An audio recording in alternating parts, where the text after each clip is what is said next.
이슈가 뭐니? 이 시간은 잘 듣는 것만으로도 돈이 되는 귀한 정보를 드립니다. 세금 줄이는 법, 부동산, 주식 동향, 연금까지 각 분야의 일타 강사들이 전해드려요. 오늘은 김동엽 미래에셋 투자와 연금센터 상무께서 나와주셨습니다. 어서 오십시오. 어서 오십시오. 안녕하십니까? 네, 반갑습니다. 미래에셋 투자와 연금센터. 이게 미래에셋 두 업무를 같이 하나 보죠? 그러니까 연금은 어차피 투자를 해야 되는 거니까 투자와 연금을 같이 이야기합니다. 그래서 그러시구나. 네. 좋습니다. 일단 노후 투자 면에서 연금이 중요한 이유를 먼저 여쭤보겠습니다. 뭐 혹시 이런 말 들어보셨는지 모르겠는데 네, 월급은 끝났다, 연금은 멀었다, 화가 난다. 와닿네요. 들어보진 이게 않았는데. 퇴직하시고 나서 연금 받기 전에 이제 소득 공백 기간에 있으신 분들이 이런 말 많이 하시거든요. 네. 그리고 퇴직 후에 이제 월급 계속 받는데 익숙하신 분들 입장에서는 네. 월급이 딱 떨어지면 거기서 느끼는 충격이 되게 그렇죠. 의외로 네, 큽니다. 저도 불안함도 백수 생활을 해봐가지고요. 네.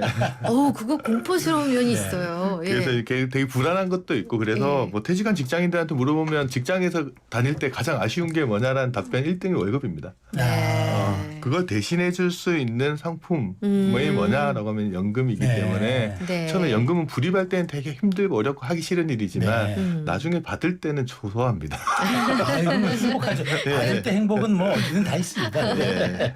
근데 이제 평소 강의를 많이 하시더라고요. 근데 네. 이제 그 편안한 노후를 보내기 위한 필수 조건 딱 두 가지를 꼽으셨던데 그게 고간형 자산과 우물형 자산을 두 가지를 꼽는데 고간형, 우물형 얼핏 이해가 될 듯도 싶은데 좀 자세한 설명 부탁드리겠습니다. 이게 약간 비유인데요. 네. 이제 내가 은퇴 생활을 하면서 내가 가지고 있는 자산들을 전부 고간에다 집어넣어 놓고 네. 이제 꺼내 쓴다고 생각을 한번 해보는 거예요. 네. 그럼 이제 은퇴 생활 시작 이후 필요한 만큼 꺼냈을 텐데 이제 우리가 수명을 알 수가 없잖아요. 그렇죠. 그러면 내가 먼저 죽을지 고간이 먼저 빌지 네. 그렇죠. 예측이 어렵죠. 불안하죠. 네. 네. 그래서 사람들이 이 불안함 때문에 어떻게 되냐 그러면 있는데도 못 쓰는 경우들이 되게 많습니다. 맞아요. 그렇죠. 재워놓고 네, 꼭 좀, 예. 쥐고만 네. 있고 진짜 자린고비처럼 자린고비 조기 쳐다보듯이 불비하나 굴비 쳐다보듯이 네. 있는데도 못 쓰는 경우들이 꽤 네. 많이 있습니다. 그래서 이런 분들한테는 이제 우물형 자산들이 어느 정도 있어야 된답니다. 우물은 이번 달에 꺼냈으면 다음 달에 또 나오는 구조가 되어 있잖아요. 채워지니까. 채워지니까. 네. 그러니까 이게 사람들이 직장 생활할 때는 계속 월급 받던 삶에 익숙하기 때문에 네. 매달 일정한 금액을 쥐어주면 그것만큼 쓰는 데는 잘합니다. 네. 네. 그런데 덩어리 자산에서 꺼내 쓰는 것들은 이게 언제 고갈될지 몰라서 불안해하거든요. 맞아요. 예. 그래서 이제 고간형 자산이란 거는 이 덩어리 형태의 자산, 근데 우물형 자산이란 거는 매달 일정한 현금 흐름을 가져다 주는 자산. 네. 그럼 적어도 내가 기본적인 생활비 수준에 해당되는 금액들은 우물처럼 매달 나오면 좋겠고 네. 그다음에 이벤트가 있거나 특별하게 돈이 더 많이 들어가는 달들 있잖아요. 네. 거기 필요한 돈들은 이제 고간에서 조금 꺼내 쓰는 구조를 만들어 두는 게 우물형 자산과 고간형 자산에 대한 비유라고 보시면 됩니다. 근데 그 우물형 자산 아주 듣기도 좋고 제가 뭐 시원해도 보이고 잘 채워지니까 좋은 것 같은데 근데 이거 만들기 쉽지 않을 것 같은데 어떻게 만들어야 됩니까? 일단 자기가 필요한 우물의 깊이가 어느 정도인지 판단을 해보셔야 돼요. 예를 들어 내가 우물을 너무 깊이 팔려면 현재를 너무 많이 희생해야 되니까 힘들어요. 말씀하셨듯이.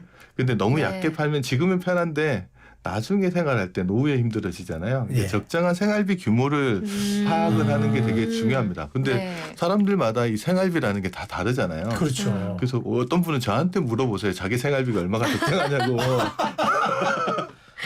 평균치를 물으시는 거겠죠. 대부분 노후 생활비를 얼마가 적정하냐고 물어보면 네. 여기에는 정답이 있을 수가 없습니다. 네. 나름대로 자기 나름의 해답들이 있을 뿐이거든요. 그래서 뭐 자꾸 물어보니까 대답하지 않을 수는 없고. 네. 대략 네. 그래도 그래서 평균치. 이제 예. 통계나 평균치 같은 것들을 제가 보여드리기는 네. 합니다. 네. 그래서 이제 국민연금연구원이 한 2년에 한 번 정도씩 조사를 합니다. 네. 그래서 네. 2021년에 조사한 게 마지막 조사 자료인데 네. 우리나라 전체 기준으로 봤을 때는 부부가 적정하게 살아가는데 그러니까 중대한 질병이 없이 살아가는데 필요한 생활비가 한 277만 원 정도. 277만 월 원. 277만 원. 그리고 서울에서 살아가는 데는 한 330만 원 정도. 그러니까 이게 지금 전국 평균이고 약간 시골은 낮고 서울은 좀 높겠죠. 네, 그렇죠. 네, 네. 그리고 이게 2021년도 자료이기 때문에 이후에 물가 인플레이션이 상승률을 또 봐야 되겠네. 또 조금 더 반응해야 되고 그 이후에 코로나가 있었고 코로나 기간 동안 물가가 많이 올랐잖아요. 그렇죠. 네. 요즘 나가서 현장에서 제가 직접 체감해서 서울에 사신 분들 물어보면 네. 400만 원, 원, 500만 원 이야기하신 분들도 꽤 많으십니다. 그럼 400이라고 치면 그 부부 기준이니까 혼자 지낸다면 200을 생각해야 보통 한 되나요? 70% 정도. 70% 정도. 네. 왜냐하면 절반 딱 들어가지 않는 게 기본적인 비용들은 항상 또 발생하는 길이라서 그렇게 생각을 하시면 되고 그렇게. 이렇게 이야기하면 또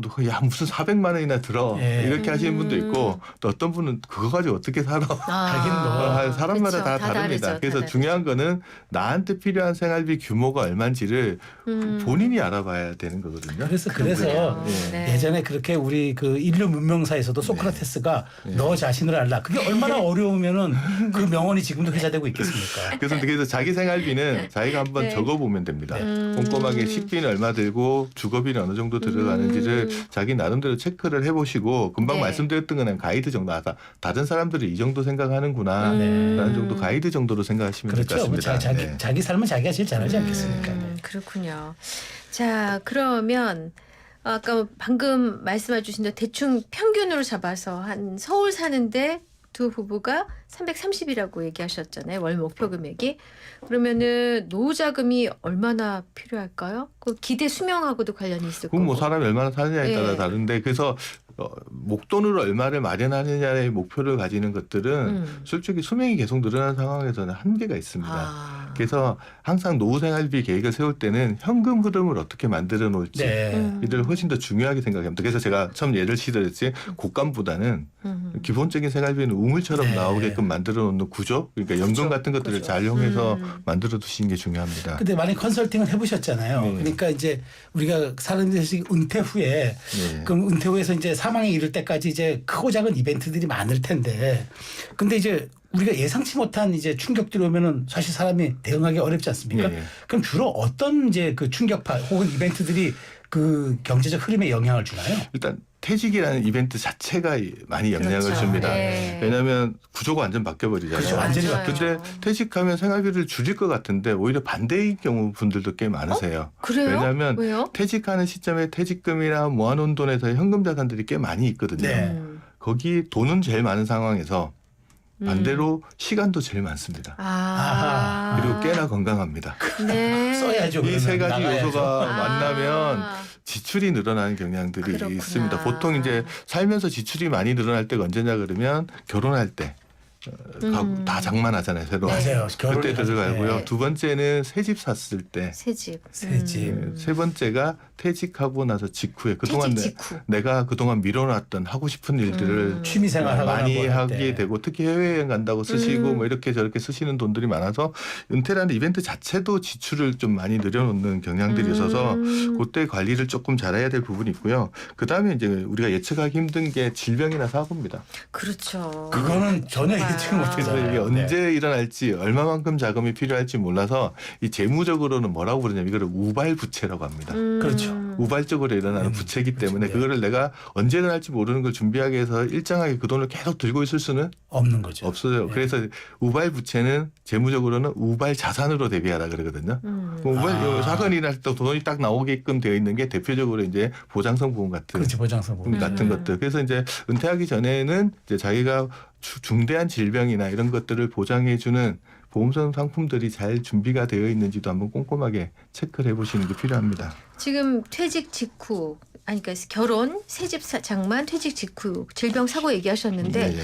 저는 하나 정도는 더 있지 않을까. 어떤가요? 나와 내 직계 가족을 제외한 그러니까 자기가 부양해야 되는 가족에 대한 간병이라든가 기타 등등 이런 것도 그렇죠. 굉장히 중대한 변수일 그렇죠. 것 그러니까 같거든요. 자기랑 상관없는데 그것도 어쨌든 가족을 한꺼번에 목돈이 들어가기보다는 그건 꾸준히 많이 들어가는 그렇죠, 그렇죠. 비용이라 예. 그것도 고려를 해야 될 부분입니다. 네. 그러면 자 연금 투자 방법을 좀 알아봐야 될 것 같아요. 어떤 연금 투자 방법이 뭐 얼른 생각나는 거야? 국민연금이 일단 있고 또 생각나는 게 글쎄 뭐 각종 뭐 회사 퇴직연금들 퇴직연금. 네. 뭐 근데 저희가 아는 지식으로는 많지가 않아요.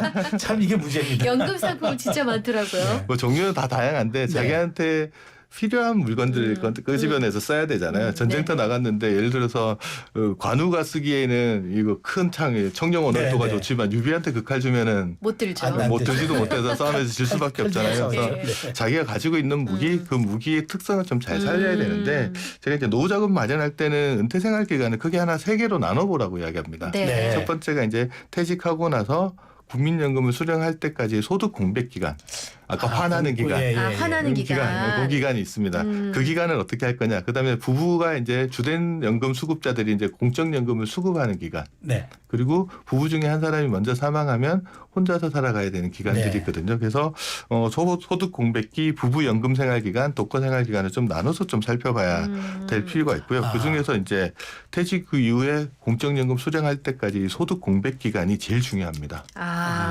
왜 그러냐 그러면 하버드 의대에서 재미있는 조사를 한번 해봤는데 어떤 거예요? 에베레스트 산 등반 사고를 한번 분석을 해봤어요. 네. 그때 네. 사망 사고가 대부분 8,000m 이상 고지에서 일어난다고 합니다. 네. 그런데 돌아가신 분들을 등산을 하다 돌아가셨는지 하산을 하다 돌아가셨는지 세알해봤더니 네. 등산할 때 20%, 네. 하산할 때 80%. 왜 맞아요. 그럴까요? 왜냐하면 올라갈 때보다는 내려올 때가 훨씬 더 위험합니다. 체력이 네. 다 소진된 상태에서 네. 내려오는 그런 문제가 있는데 자산 관리도 마찬가지입니다. 자산을 축적할 때는요 소득이 있기 때문에 사고가 나더라도 뒷받침이 됩니다. 근데 딱 은퇴를 하고 나서 인출을 하는 시기에는 다른 소득 없이 자금을 빼서 쓰는 시기잖아요. 네. 네. 이때 잘못하게 되면 무너지면 한없이 무너집니다. 그래서 은퇴 사기도 많이 당하죠. 그렇죠. 금융사기도 많이 당하고요. 어떤 분이 그러더라고요. 내가 금융사기를 안 당한 거는 내가 잘한 게 아니고 네. 사기꾼이 너를 노리지 않았기 때문이다. 그거 말되네요. 네, 그래서 자기가 항상 조심을 해야 되는데 뭐 그런 시기에 자칫 잘못해서 문제가 생기면 한꺼번에 추락을 해버리면 맞아요. 넥스트가 없을 수 있잖아요. 그래서 제일 먼저 해야 될 일은 소득 공백 기간에 내가 쓸 수 있는 적어도 국민연금 나올 때까지 뭘로 생활해 네, 나갈 건지를 맞아요. 미리 정해두는 작업들이 필요합니다. 그래서 그때 직장인들 같으면 대표적으로 쓸 수 있는 게 퇴직금입니다. 네. 네. 퇴직금을 퇴직하고 나서 55세 이후에 연금으로 수령하실 수 있거든요. 네. 그러면 일시금으로 받았을 때는 퇴직소득세라는 걸 내는데 연금으로 수령하게 되면 퇴직소득세에서 한 30% 정도 감면된 세율로 세금을 내게 됩니다. 그럼 세금도 줄어들고 네네. 소득 공백 기간을 채워서 이제 좀 버틸 수 있는 여력들을 만들어내서 그게 이제 가장 중요한 재원. 네. 이라고 보시면 되고요. 그다음에 직장인들이 많이 하시는 것 중에 혹시 드셨는지 모르겠는데 연금저축이나 IRP라는 금융상품이 있습니다. 그 상품에는 저축하면 저축 금액에 대해서 일정한 금액의 세금을 환급해 주는 상품들이 네. 있어요. 그래서 만약에 연금저축 가입하면 한 해에 600만 원, IRP라는 상품까지 동원하면 한 해에 최대 900만 원까지 세금을 돌려받으실 수 있거든요. 그런 게 있었어요? 네, 그거를 만약 꾸준히 저축을 했다고 하면 노후자금도 쌓여 있고요. 세금도 돌려받을 수 있고 이거를 55세 이후에 연금으로 수령하실 수 네. 네. 있습니다. 그러면 소득 공백 기간을 메우기에 좀 적정하실 수 있는 상품 같고 이것도 저것도 준비가 안 돼 있는 분들 중에 요즘 이슈가 되는 게 국민연금을 당겨받으시려는 분들도 꽤 있으세요. 예. 예를 들어 국민연금은 보통 이제 69년도 이후 출생하신 분은 65세부터 받거든요. 저도 거기에 해당되는데 네네. 당기면 한 60세까지 받을 수 있는데 1년 당길 때마다 연금액이 6%씩 줄어듭니다. 5년이면 5, 6, 30에서 30% 줄어들거든요. 네. 그런 걸 알려드리면 저한테 또 물어보십니다. 당겨받는 게 좋냐, 제때 받는 게 좋냐. 그 물어보면 네. 답은 저는 개인적으로 언제 죽느냐에 따라 답이 달라지기 때문에. 네네. 그런데 보통은 정상적으로 수령하는 게 유리함에도 불구하고 소득이 없거나 혹시나 못 받을까 싶어서 당겨받으시는 분들이 많으십니다. 네. 그럼 당겨 받는 게 유리한가요? 아니면 늦출 수 있을 때까지 늦추는 게 유리한가요? 그거는 수명도 고려해야 되고요. 예. 그다음에 다른 소득이 있는지 여부도 판단을 해서 예. 개인적으로는 답을 드릴 수 있는데 가능하면 뭐 제가 오래 산다 그러면 무조건 늦춰받는 게 유리하겠지만 네. 사람의 자기 수명을 단정짓기가 되게 그러니까요. 어렵죠. 그 불확실성을 극복하는 게 의외로는 어려워서 네. 생각보다는 당겨받으시려고 하시는 분도 꽤 많으시고. 연금은 그렇습니다. 혹시 상속이 되나요? 국민연금 같은 경우는 받으시다가 사망하시면 그에 의해서 생계를 유지하는 가족한테 유족연금이라는 게 네. 나옵니다. 네. 뭐 상속이라는 개념은 아니고요. 예. 그다음에 일반 연금. 일반 연금은 이제 돌아가시면 그 시점에 남아 있는 잔액이 있잖아요. 네네. 그 잔액들이 상속이 돌아오니까. 되겠죠. 네. 그렇군요. 네. 자, 이제 광고 가야 되는 시간이 됐는데요. 저희가 여러분의 궁금증도 함께 받고 있습니다. 연금과 관련해서 궁금한 점이 있으시다면 샵 0945 우물정 0945 유료 문자로 문자 주시면 돼요. 프로그램 후반부에 주시면 저희가 답변을 못 해드려요. 지금 주시면 좋겠습니다. 샵 0945 광고 듣고 오겠습니다. 네, 이슈가 뭐니 이슈앤피플의 수요일 코너입니다. 오늘은 미래에셋 투자와 연금센터의 김동엽 상무 모시고 제가 연금 얘기를 나눠드리고 있는데요. 자, 이 상담 사연이 도착해 있어서 만나보겠습니다. 안녕하세요. 첫째 아이 출산 후 퇴직해 전업주부로 지내는 주부입니다. 내년 정년 퇴직을 앞둔 남편 때문에 본격적인 노후 준비에 나서고 있는데요. 우선 저는 퇴직 이전에 국민연금 가입 기간이 6년밖에 되지 않아 노령연금 대신 반환 일시금을 받아야 합니다. 남편도 1998년 외환 위기 때 한 번 실직해 이전까지 냈던 반환 일시금을 청구했죠. 그냥 뒀다면 국민연금 가입 기간이 늘어나 은퇴 후 노령연금을 더 많이 받았겠지만 이미 한 번 찾아 써버리는 바람에 연금이 많이 줄었는데요. 저희 부부는 이제라도 어떻게 하면 연금을 조금이라도 더 받을 수 있는지 궁금합니다. 네, 이런 내용을 주셨어요. 자, 우리 상무님의 답변을 들어보겠습니다. 일단 이 부분은 이제 노후를 앞두고 있으니까 누구나 이때쯤 되면 이제 자기 노후 생활비 재원들 마련하는 거 네. 관심 되게 많습니다. 이 네. 부분한테 일단 해법을 제시한다 그러면 네. 일단 이거 아내분 되시는 분 네. 6년 정도밖에 안 돼서 못 받으신다고 하셨잖아요. 네. 그런 경우에는 일단 국민연금 가입자가 노령연금 받으려면 10년치를 내야 되거든요. 그러면 네. 일단 과거에 국민연금을 가입한 기간이 있으시잖아요. 그러면 오늘이라도 가서 국민연금공단에서 임의 가입을 신청하실 수 있습니다. 네. 전업주부는 원래 국민연금 가입 자격이 아니지만 네. 스스로 가서 내는 것까지 막지는 않거든요. 예. 그래요? 그러면 임의 가입을 해서 60세가 될 때까지 납부하실 수 있잖아요. 네. 네. 뭐 그 기간 합치더라도 만약에 10년이 안 된다 그러면 퇴직을 하시고 나서 임의 가입할 때까지 가운데 안 낸 기간들 있죠. 네. 네. 그 기간에 안 낸 보험료를 임의 가입하신 다음에 추후 납부라는 걸 하실 수 있습니다. 추후 납부는 최장 119개월까지 하실 수 있거든요. 네. 그것만 해도 한 10년 가까이 되는 거라서 네네. 자기가 그 기간이 어느 정도 되는지 보고 필요한 만큼을 추후로 납부하셔서 네. 기간을 살리시면 네. 자기 연금 수급 개시 연령이 됐을 때 연금을 받으실 수 있으니까 일단 아내분한테 이걸 먼저 조언을 해드리고요. 네. 남편분 되시는 분들은 그 98년도 외환위기 때 반환일시금을 받았다고 네, 네. 이직하면서 네. 그때 받으신 분 되게 많으신데 네. 첫 번째 하실 일은 뭐냐면 반환일시금 받은 돈하고요. 네. 거기 이자를 합치면 그 돈을 다시 국민연금공단에 반납할 수 있습니다. 네. 네. 그래서 그 기간이 살아납니다. 이게 중요한 이유는 뭐냐 그러면 그때는 국민연금이 생긴 지 얼마 안 돼서 소득 대체율이 되게 높았습니다. 쉽게 말해서 같은 돈 내고 연금을 더 많이 받을 수 있는 그렇죠. 기간이었는데 그 기간을 살릴 수 있으니까. 소급 적용이 돼요? 예. 그래서 그 기간을 살리는 거니까 네네. 납입 기간을 일단 그걸 하시는데 가셔서 일단 물어보실 때 이렇게 물어보시면 됩니다. 내가 반환일시금 내야 되는데 그 금액이 얼마냐? 받은 돈하고 이자가 있을 거 아니에요. 그 네. 금액이 얼마인지 물어보시고요. 만약에 반환일시금을 반납하지 않으면 내가 노후에 받게 되는 연금이 얼마인지 그리고 만약에 이걸 반납하면 늘어나는 연금이 얼마인지 네. 얼마인지를 비교해서 꼼꼼히 좀 들여다봐야 되겠네요. 그래서 뭐 보고 자기가 합리적이라고 하면은 그걸 하시면은 될 것 같고요. 제시한 대로 그 옛날 기간을 살리면 일단 늘어난다는 말씀이신 늘어나고 거죠? 대부분의 경우에는 많이 늘어나서 그걸 선택하시는 분들이 네. 많으신데 네. 그래도 꼼꼼히 물어보시는 게 중요하니까 그거 하시고요. 그다음에 네. 조금 더 여유가 되신다 그러면 남편분 같은 경우는 군대에 갔다 오셨을 가능성이 네, 있으신데 네. 네. 혹시 1988년도 국민연금이 생긴 이후에 군복무를 하셨던 분들이 있으시거든요. 네, 네. 저 같은 경우도 이제 그때 방위 복무를 해서 아, 18개월치 방위 생활을 했는데 네. 그 군복무 기간에 해당되는 거를 추후 납부해서 살릴 수 있습니다. 어머, 그래요? 예. 어머. 그리고 또 마찬가지로 자기 군복무 기간이 1988년 국민연금 제도 생기기 이전 건 안 되고 아. 생긴 이후에 군복무를 하셨다면 그 기간을 살릴 수 있으니까 이것도 똑같이 물어보시면 됩니다. 군복무 기간 살리고 싶은데 내야 될 보험료가 얼마냐? 아. 그거 내면 얼마나 늘어나느냐? 네. 그거를 비교를 해보시고 합리적이라고 하면 그런 방법으로 해서 이제 공적연금을 살리시는 것들을 일단 먼저 점검을 해봐야 될 것 같습니다. 네. 네. 알겠습니다. 그리고 이제 우리 많이 이제 우리 시중에 좀 펴져 있는 궁금증 이것도 제가 한번 질문해 볼게요. 네. 그 첫째 이제 유족연금 수급과 관련해 가지고 네. 국민연금 수급자가 공무원연금이나 사학연금 수급자에 비해 불리하다라는 통설이 있습니다. 맞습니까?